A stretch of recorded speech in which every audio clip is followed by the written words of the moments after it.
Like, to me, when I say I want to sell out stadiums, that doesn't seem crazy to me. But to someone else, they're like, whoa, that's like only something like Beyonce does or Taylor Swift, but it's like, but they were also at a point where they had to start. And I think that's kind of been the most challenging part, is you just really have to learn to surround yourself by people who also believe in your vision and protect it.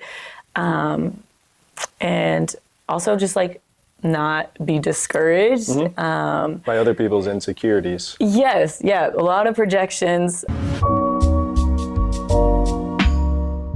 What's going on, Opecast? Today we have a very special guest. She's a multifaceted artist. She doesn't just sing, she writes, records, performs, choreographs, and so much more. She's big on emotional authenticity and believes anything is possible with hard work, humility, and kindness to others. So welcome Hana Canhasi to the show. Thank you for having me. I'm so excited to be here. And that was a really nice intro. We like to do our homework on our guests.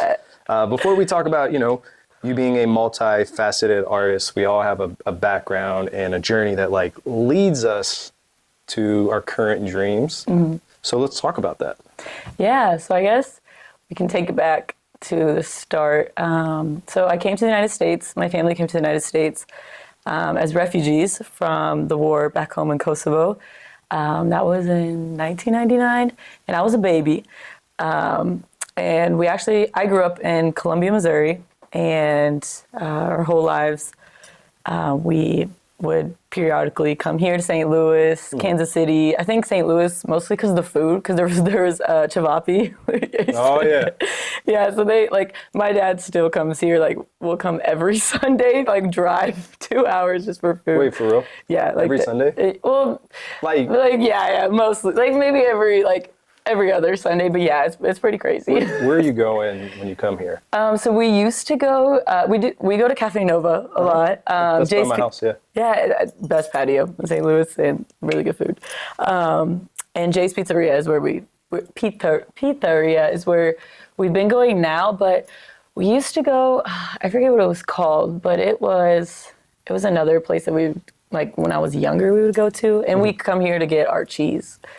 Like feta cheese. I respect it. Yeah, from the Balkan store that they have here. So, yeah, I've kind of, growing up, that's kind of how we stayed connected to also our culture. And since my family was kind of separated from that, grew up playing guitar, viola. I also did that. I went to Mizzou.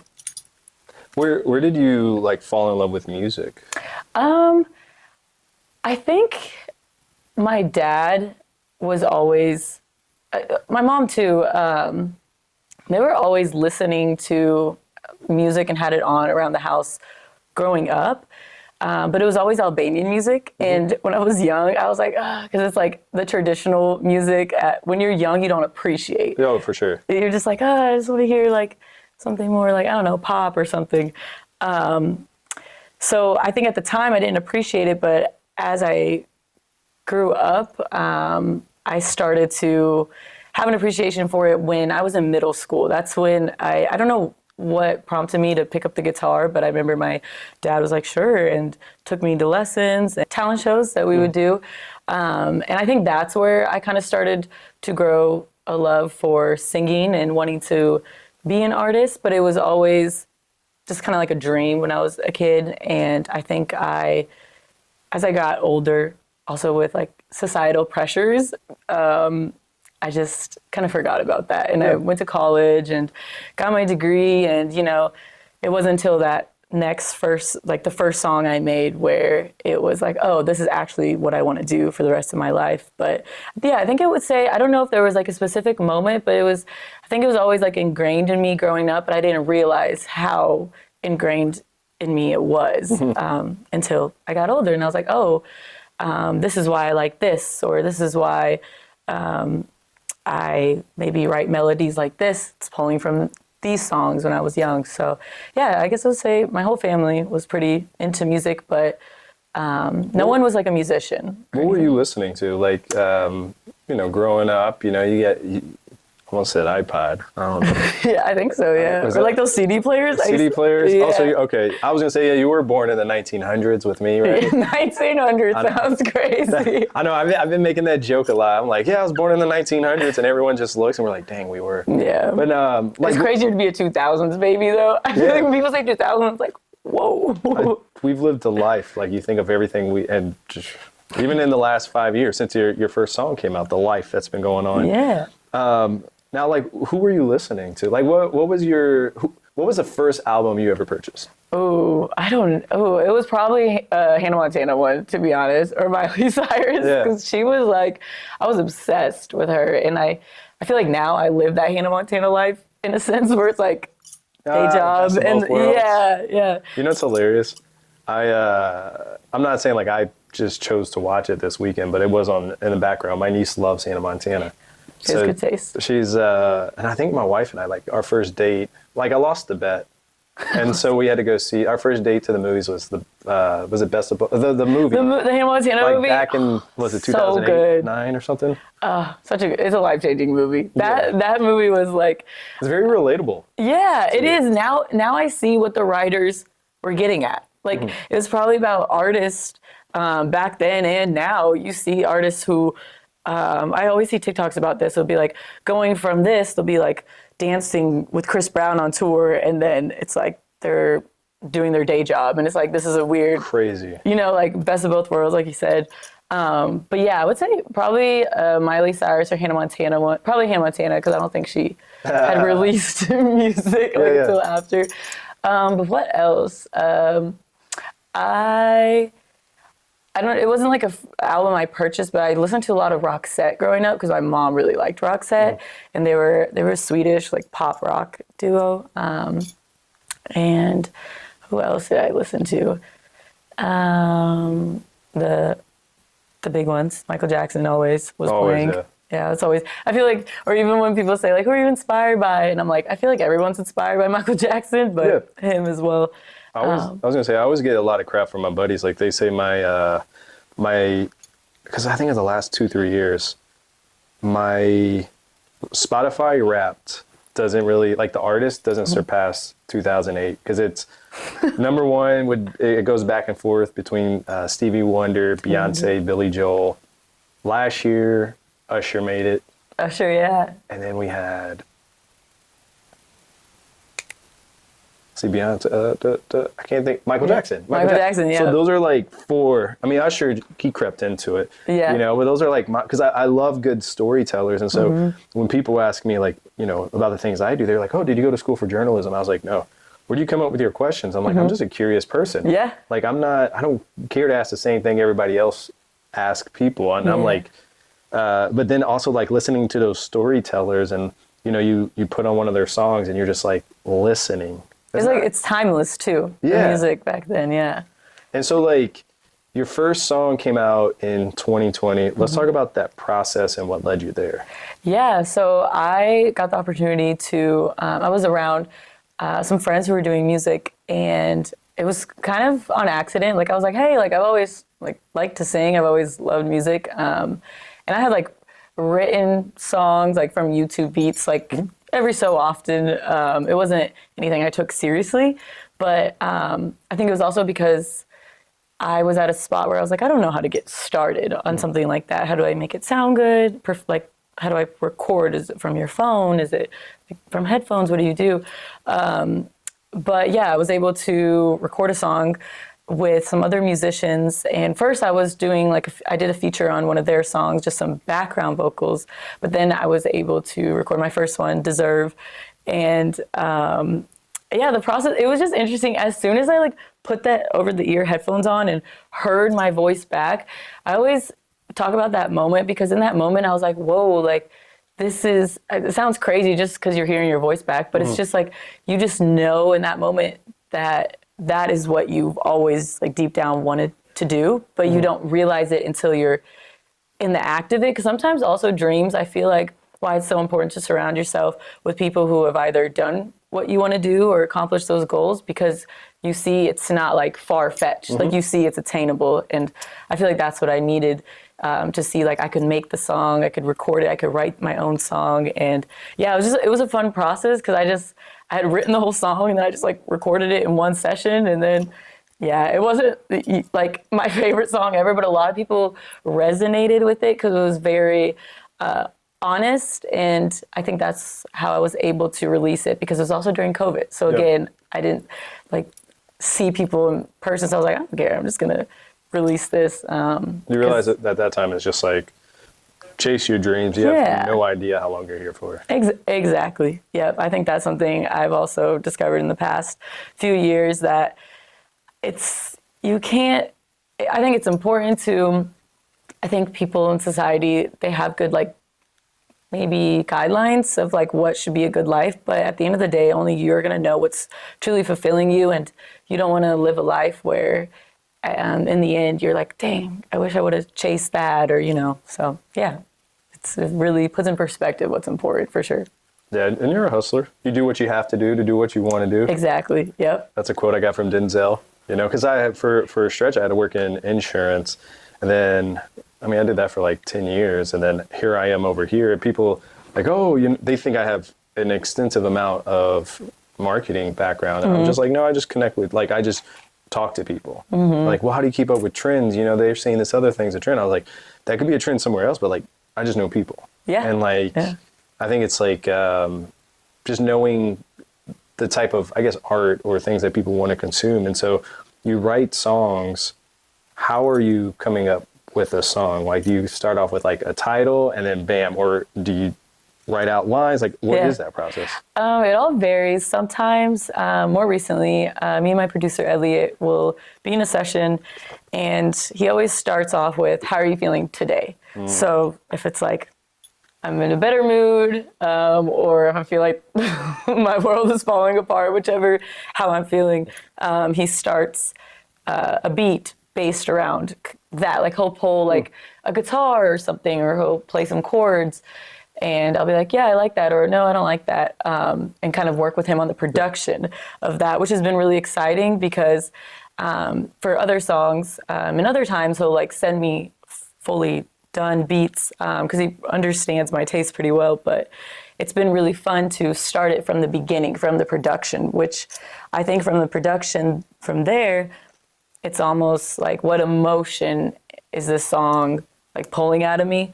And then sometimes it's almost like I just have a concept. Like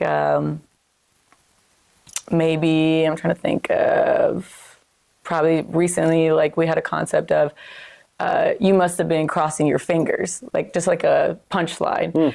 And then figuring out how we can build the hook from there. So we always start with the hook, the chorus, and because I feel like if you have a solid hook, the verses kind of flow from there.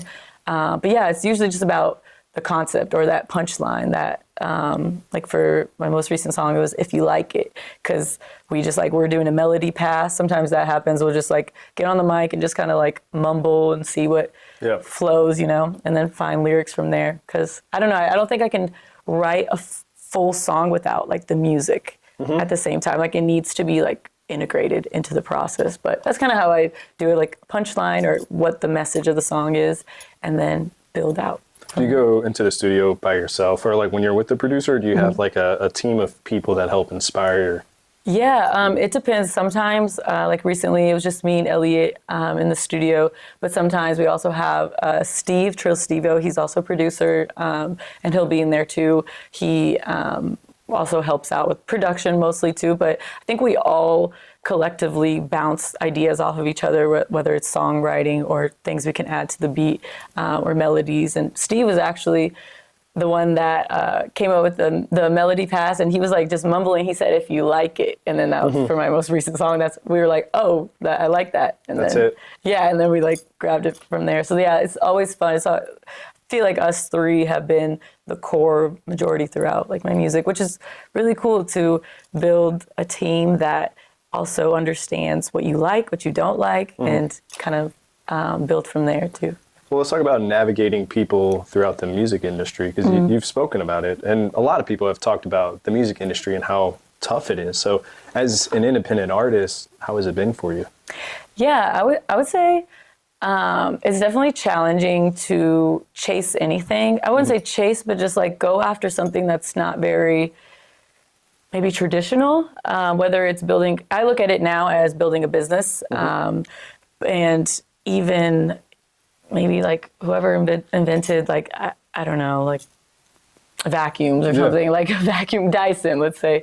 Like at the start, it is very challenging because you're essentially you have this like goal, this dream that you really have to protect, because I think you'll come across people who won't get it right away. And that's happened now, and I'm not even like close to where I like my biggest dreams are. Yeah. But even now, like there's been people where they've admitted, they're like, in the beginning, and I didn't see what you were doing, but now I get it. Like I see what's... Show me state. Yeah, no, literally. Show me literally. Big Missouri. But yeah, and I think it's been challenging in that way, because I don't like to look at it as you have to prove yourself, but I look at it as like when people don't understand something, or maybe they haven't tried to chase their dreams, so they don't get it, or like how we were talking about earlier, it's like, to me, when I say I want to sell out stadiums, that doesn't seem crazy to me. But to someone else, they're like, whoa, that's like only something like Beyonce does, or Taylor Swift, but it's like, but they were also at a point where they had to start. And I think that's kind of been the most challenging part, is you just really have to learn to surround yourself by people who also believe in your vision and protect it. And also just like not be discouraged. By other people's insecurities. Yes, yeah, a lot of projections. Again, yeah, people who probably want to go after something, and maybe they're not at the spot in their life where they feel the courage to go after it yet, because I was also there before 2020. So it's, you really have to learn to also stay the course, and how people say, like, put in the 10,000 hours. It's really, that's a valid thing to learn to, even in the stillness when nothing exciting is happening at the moment, to know like stuff is still working in the background, and have trust in that too. So like you're living a life still, so that can end up being part of a song in the future, rather than just being isolated to yourself. Yeah, that's a good point. I always say artists have to experience life in order to have something to create art from, because that's essentially what art is someone's perspective of the world. And I just feel like, yeah, even if you just lock yourself away, just the studio, like 24/7, it's like, that's great, but it's like, you gotta experience the there's this whole world out here. Yeah. Well, it's like a lot of, I don't know if people that listen to this know, but like I do improv. So like, I forgot when our next show, probably like December 5th is my next improv show. But I've done it for a few years, and it's helped me open up and be able to be good on camera. But it also, like, we pull from things we see and consume in the life we live. And so when we're on stage, and I kind of read the audience, and I know what's going to make them laugh, so I'll bring up a current topic, you know? So I think that's important, like as an artist, creative, to live that life. Yeah. Now, what are some of the projects that you're working on? Yeah, so right now we are getting visuals ready for a single that we're releasing at the top of the year. I'm really excited about this one, just because it's definitely different than songs I have out right now. But everyone I've showed it to has really enjoyed it, because I think it's different in a good way, but it's still me. We're leaning into a different genre as well. But it still has those nostalgic undertones. What's the genre? Like rock, like soft rock. Okay. Yeah, so I'm excited. Yeah, like the other day we just finished the stacks and the harmonies, and there was like this huge like scream I do at the end, which is very like out of my comfort zone, but it was cool, and it was like fitting for the song. But it's definitely still like me, but I've always loved soft rock growing up, and I think that's something that shows up a little bit throughout songs I've done, maybe that haven't been released. But this one, that's kind of what we're working on now, getting all that ready and getting things ready for the top of the year before I leave, because I'm going back home to Kosovo in December for a month. So I try to wrap everything up, and then so you can be in the moment. Yeah. yeah, and the top of the year we can just release. So yeah, I'm really excited. And right now we're just recording a lot, so just fun. One thing that's been interesting here in St. Louis is I would say in the last few months, some of the bigger shows I've gone to, just how they like pay tribute to like Chuck Berry and Tina Turner. Oh, like, yeah. Even like Beyonce, when we saw her in Vegas, there's like a whole clip of like Chuck Berry performing. Huh. And so it sounds like, if you make this trip over here to St. Louis, you're going to be fitting right in, rock and roll. Yeah. I think that's, I actually wanted to cover a Tina Turner song at my darkroom show, but it was like last minute and we hadn't practiced. I was like, yeah, maybe next time. But I think rock is definitely, I'm a huge fan of guitar and electric guitar, I think. And not to say that only rock music uses electric, but there's like a certain emotion it evokes. So, and I'm a Pisces, so I'm very emotional with everything. But so I love rock music, soft rock, I would say. Soft rock? Yeah, like more, yeah. I mean, I probably would, I just haven't listened to a lot of like heavy metal rock, but still with pop elements for sure. But yeah. So as we look to your future, what are some of your hopes, dreams, and aspirations? Yeah, I think long term, I think a lot of people look for like certain achievements, whether it's like Grammys or Oscars. For me, I would say it's to like go on a stadium tour or an arena tour, or more kind of like sooner, I would say to open up for a bigger artist on one of their tours, whether it's arena or just regular tour with like theater venues.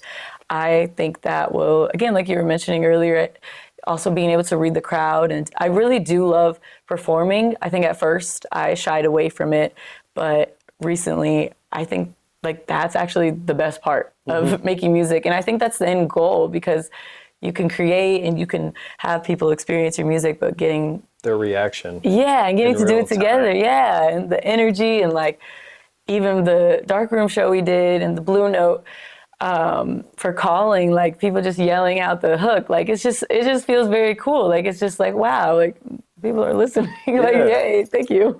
So yeah, I would love to do that. I was gonna say it all started with a pen and a paper, and that person's been listening to your music, they're yelling it back. You're like, yeah, it's such a cool feeling. It's just like, whoa. Like at first it's almost like I remember right before the dark room, I was like shaking in the green room because it was just me, because everyone had went upstage, and it was just like literally like I was about to go on. I was like, oh my gosh. But then I walked out and like just seeing like how we filled the room, it was crazy. In that moment, I was like, wow. And I almost slipped going on stage. But, that's what they say, like when something bad happens, that means it's going to be a good show. It's going to be a good, Yeah. But yeah, no, that's a big goal of mine, is to go on tour and just to continue to make music as authentically as I can to myself. So. And how can we support you? I think the biggest thing is honestly just when like social media, I know that, or coming to shows. Any upcoming shows? Not yet, yeah. But shows, when I announce anything on social media, I think the best way I've seen that people support is honestly when they're interacting with like the visuals that go with the songs and showing love or reposting. I think a simple repost, you never know who can see it or who might be interested. And I think just multiple times I've gotten people who send me also like DMs, and just even for my song Deserve, a lot of women still really love that song and it resonates. And it's crazy because to me, I'm like, I don't really like that song. Like it's not my favorite, but it's as an artist, you have to learn to let go of that. Because once you release a song, I feel like it's not yours anymore. Because now it's like how everybody else perceives it. Yeah. And so I feel like stuff like that, like you just, if you like appreciate someone or you see they're doing good, just let them know. Or I think, just showing love when people can. And I feel like what also helps artists is other artists going after their goals and their dreams, because it's also very inspiring. I think it's important to be inspired, because I feel like when you're not, you're complacent. Yeah. And you're flat. Yeah, exactly. So I love to see other people chasing their dreams as well and goals. Now we're going to switch it over to my favorite segment of the show. Actually, the whole thing is my favorite, but I love talking food. So Foodie Friday, 3 or 4 of your favorite restaurants. Okay, first one we talked about earlier, I'm just gonna shout them out because they're Albanian owned, Cafe Nova, best patio. Also, recently I went to Pop's Kitchen, but I had their gyros. I say Nice. gyros, I know that's everyone says like gyro or gyro. They have one of the best gyros I have ever like tried here in the States. Like Pop's Kitchen? yeah, downtown. Yeah. Wow, okay. Yeah, I was like, because I think they're known for like their wings, I believe. But yeah. Anyways, Pop's Kitchen, Corner 17. Not a for hidden sure. Oh, gym at all, just a gym. Definitely yeah. not hidden. Always a good, like, it's a solid spot. Yeah. Good food, good bobas. Yes, best. Best boba. What else? You mentioned Jay's. Oh yeah, Jay's Pizzeria. I keep saying pizzeria. So good. What do I get from there? We used to get, I say chibapa. I think the English translation is just shivapi. Have you ever had them? I've They're had like shivapi. sausage links, kind of? Yeah. Okay, those are good. I've had them. I don't know if I pronounced it correctly. Yeah, I don't know if I think it's. I'm gonna guess it's chivapi, but those things will have you like burping. Remember, I was saying like we used to go all the time to St. Louis to eat those, and like on the car ride home, like They just burp put the window down. I'm like, oh my goodness. But yeah, those are really good. I love Jay's Pizzeria, and they have the different options too. Like I sometimes get their like falafel salads, and they have this drink that has been controversial around my friends who have tried it. Uh-oh. But it's called like Ayran. It's like this yogurt drink. Okay. You should try it next time you're there. But it's like yogurt and water and salt. So it's not sweet at all. I grew up drinking it, so I love it. Interesting. Yeah. Is it good for the vocal cords? No. No? Yeah, not at all. Not at all. But it's because the dairy, never good. But it's like, it goes well with the chivapi. Yeah. When you're going to record a session in the studio, what are you drinking? Oh, I drink boiling hot water, and sometimes I put honey in it. I don't even put a tea bag anymore. Like, it's gotten to that point. But yeah, I do boiling hot water. I used to lose my voice a lot because I wasn't singing properly. And I think that's what's also helped is through long sessions is the hot water just like, directly, like it's probably, I don't know if it's like a good thing that it's that hot. Yeah, but it's like, it helps. And the honey's really good because I think it's antibacterial as well. So, or apples. I also keep apples in the studio because they help with any like, if you ever had like saliva that's just, but yeah, it's kind of my go-to. Well, it's good to know. Like sometimes I talk so much throughout a day, and then I do a podcast or I have something else, and by the end of the day, my voice, like I'm not singing, but my voice at the end of the day would be like, yeah, it's you guys, so welcome back to OCAT. It's so worn. Yeah. And so like, even from talking, it all starts from talking. Because even like, I had a vocal coach and he would tell me, like, you talk really low. Like, you need to be talking like this. But I'm like, but this is kind of weird. I don't know. Like, that's why a lot of people get on to Ariana Grande because she has like a higher speaking voice. But it's just the protection of the vocal cords. Or Michael Jackson, he also spoke higher in a higher register, and it was a way to protect that's your a vocal trained cords. thing. Because then, no, I get that now. Wow. Yeah, so maybe you could just, it's just hard because even now I realize this whole podcast I have been like this. Welcome back to. Nah, There you go. No, welcome back. now, dinner guests, 3 people, dead or alive, could be family, friends, could be celebrities, mentors, people you're curious to sit down with. Who would they be and why? First person, I've mentioned him so many times, but Michael Jackson. I think I would just talk to him about the pressures of being an artist. I think he would understand it and have a very good perspective. And also, I just feel like he'd be a cool guy to talk to. Who else? My mom. I would just, I would like to see her again. I think that would be, my mom passed in 2020, so I would like her to see this like version of me and get to have another conversation. I just miss her, so I think that would be cool. Yeah. And then, I'm trying to think of like something that's like not music related, maybe. I want to talk, I don't know who it is, but whoever like discovered quantum physics. I'm just really interested in like meditation and quantum physics and how like manifestation, how it's not just like, oh, just like say something out loud and it's going to happen. It's like there's like science behind why that happens. And I think, I don't know who like first discovered that, but I would like to talk to someone about that. Interesting. Quantum physics. We haven't had that. Wow. Yeah. I think, I forget what his name. I probably should know this as I studied like engineering. I feel like I should know, but yeah. Because even I'm really big, or maybe Dr. Joe. Do you know Dr. Joe Dispenza? I do not. I'm looking up the quantum physics though. Yeah, probably maybe Dr. Joe. He knows a lot about quantum physics.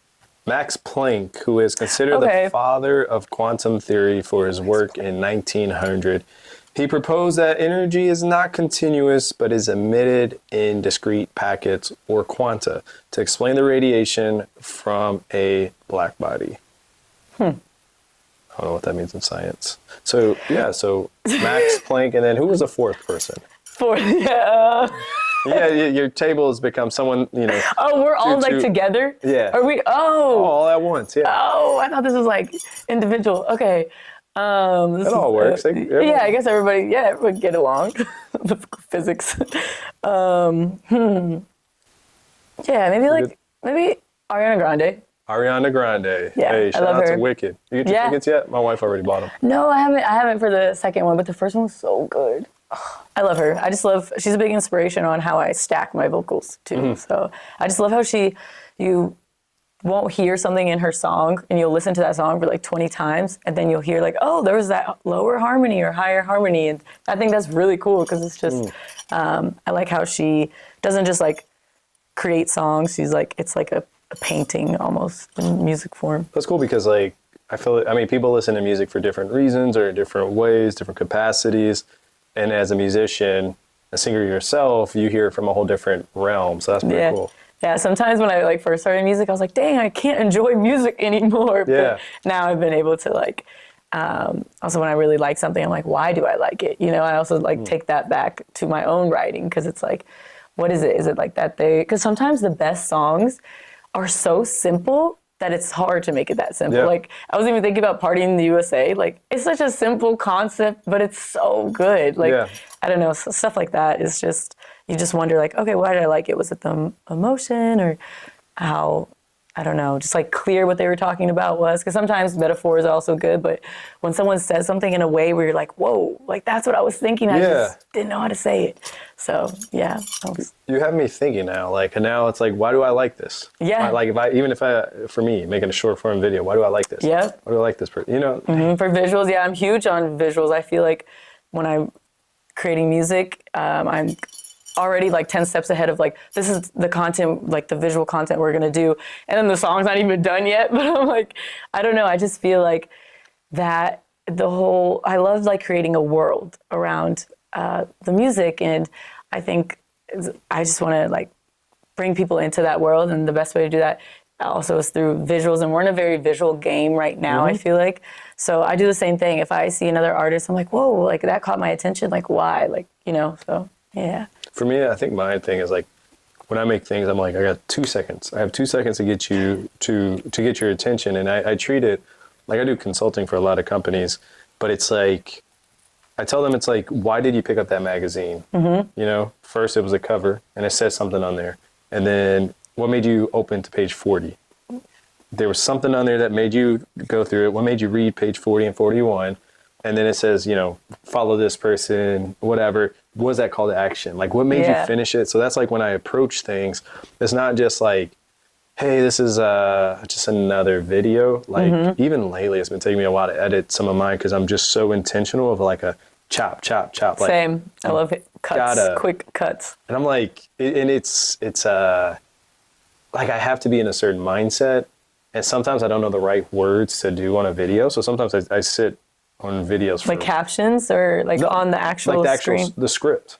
Like Oh, I see. Like what I'm gonna say, because I could do the, hey St. Louis, this is Yeah. blah blah blah, or hey wherever, or this is But it's like I'm so intentional with every little thing, and then like when I edit, I cut out my I cut out my like when you take a deep breath, I cut that out of every single video.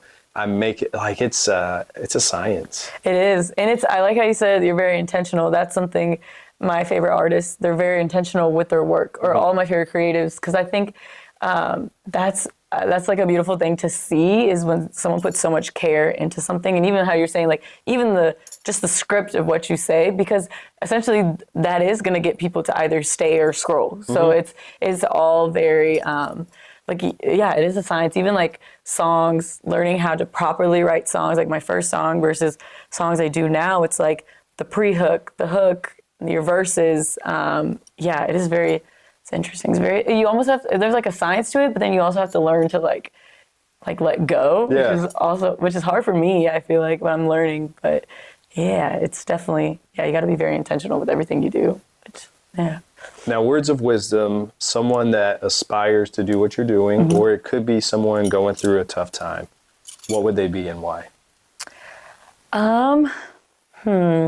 I guess for anyone aspiring to also be an artist, I would say trust your taste. I think it's easy to maybe get caught up on what other people are doing around you, or maybe certain insecurities. But I think it's the whole point of being an artist and creative is people want to hear your perspective on something. Whether that is the content you're creating, like the songs, poetry, you're a dancer, a producer, videographer, how you shoot something, how you edit something, how you even like say something is, it all essentially goes back to your taste. And I think the more you learn to hone in on your taste and trust it and just become confident in it, I think it becomes easier. Everything becomes, everything kind of starts to fall into place, or you start to align with the correct opportunities for you. And yeah, I would say trust your taste. That's my biggest one. And don't take advice from everyone. I think a lot of people have a lot of advice, but you have to know what works for you. And then for anyone going through it, lean into moments that feel like relief. I think sometimes when we're going through something or trying to heal from something, we think like one day it should just get better and then the rest of the days will be good too. But I don't think that's what life is about. And I'm slowly like learning it's really like, as cliche as it sounds, it's really like this. Like you could be like, that's why I always like to say, how are you today? Or when people ask me, I'm like, I'm doing good right now. Like I'm in good spirits and everything. But I also think you shouldn't let, like if you do get discouraged or if you're maybe on those lower points, I think you should lean into them to like feel them, but then know when to like get yourself, like do something to kind of get yourself back, maybe starting to get back up. Like knowing yourself enough to. Yeah. No, I can relate to that 150% right now. Yeah. You just gotta, because I'm like, for me, like if I know I'm like, I'm in the house too much, or I know that's not good for my mental health. So I have to like recognize that and sitting with yourself. And another thing kind of that I touched on earlier is meditation. I feel like that has helped me a lot with a lot of things in life. So yeah, I would say lean into the emotions and don't be like afraid of emotions, whether they're good or bad. I don't think any emotion is good or bad. It's all about like how stuck we get to them. So yeah. It's probably more badder, whatever, to just hold it all in and act like you're okay than just, not like with my brother, like, losing him. And it was just like, I was like, let me, like, I do not have like a drinking problem or anything, but I go out to eat and I'll have like a few cocktails or anything. But like for a good stretch of, 2-3 weeks of his life, I was just like, let me not do that. Let me like just feel it, and I go different streaks, So it's, I could definitely relate So now, how can people follow you on your journey? I would say just stay updated with my social media, my Instagram, Hana Canhasi, YouTube's Hana Canhasi, TikTok, Hana Canhasi was taken, so it's Tanhasi Hana. What else do I have? I think that's all I have. Yeah, I say just, Spotify, Apple Music. I think the best way to just follow it is follow my social medias, and then I usually post on there every so often of like if I have shows and stuff, and that's kind of where you'll hear the first of like new things. So yeah. Awesome. Well, I appreciate your time. I appreciate your time. Thank you for having me. You guys make sure to give her a follow. If you're watching this, like, comment, subscribe, and we'll catch you next time.